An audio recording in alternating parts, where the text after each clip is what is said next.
Lars, I wonder if you could share a bit about what your partnership with Sugar and with ISC has been like. Very good experience, I must say. No matter if we talk to people from Sugar in Munich, in the UK or in the US, we get our answers. Everyone helps us very good.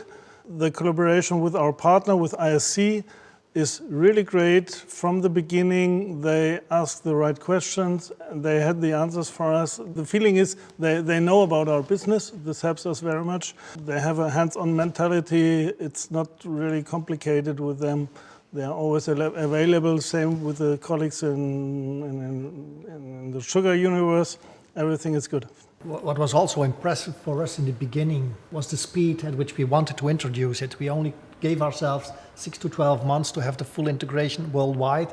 And together with our partner, we succeeded in that. In a very short time period, we were able to deploy the whole system.